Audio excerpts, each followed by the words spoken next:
शारदाश्रमातील जैवविविधता या व्हिडिओ मालिकेत आज एक नवीन व्हिडिओ आपल्या सर्वांसमोर प्रस्तुत होत आहे। आज आपण आमच्या प्राथमिक शाळेच्या जवळ ही आळू नावाची वनस्पती आम्हाला आढळलेली आहे। किंबहुना ही वनस्पती या ठिकाणी वर्षानुवर्षे वाढत आहे आणि या वनस्पतीची माहिती आपण व्हिडिओमध्ये घरातलं सांडपाणी बाहेर पडतं या ठिकाणी आळू आणि केळी हमखास वाढलेली आपल्याला आढळून येते।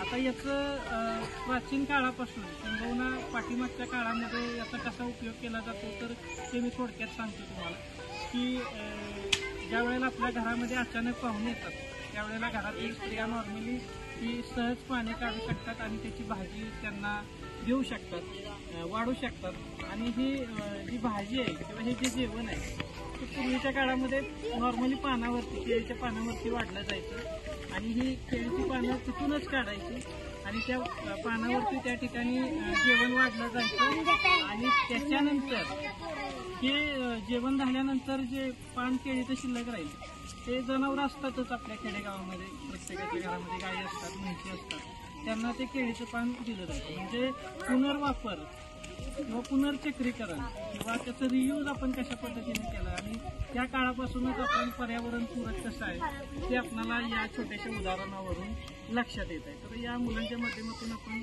व्हिडिओची आणखी माहिती घेऊया। तर आळू या वनस्पतीचे शास्त्रीय नाव कलोकेशिया एक्स्क्युलेटा असे आहे। ही वनस्पती कंद वर्गात मोडणारी वनस्पती आहे। याची वाढ जिथे पाणी जास्त असेल तिथे याची वाढ होते। याचा प्रसार आग्नेय आशियातून जगभर झाला आहे। तर याची पाने आकाराने मोठे असतात, तसेच पानांचा आकार छत्रीच्या आकारासारखा असतो व त्याच्या पाठीमागे त्रिकोणी खाचा असते। बघा इथं त्रिकोणी खाचा दिसत आहेत सांगितल्याप्रमाणे आणि याचा आकार सुद्धा नॉर्मली मोठा आहे आणि छत्रीसारखं दिसतंय, त्याच्यामुळे छत्रीच्या आकाराचे। आळूच्या पानांचे औषधी गुणधर्म असे आहे की याच्यामध्ये लोह असल्यामुळे आपले रक्त वाढते व जीवनसत्व ए असल्यामुळे आपल्या डोळ्यांचे आरोग्य सुधारते। हे जे औषधी गुणधर्म आहे। खूप छान। सर भाजी खाण्याचं शक्य असं होतं?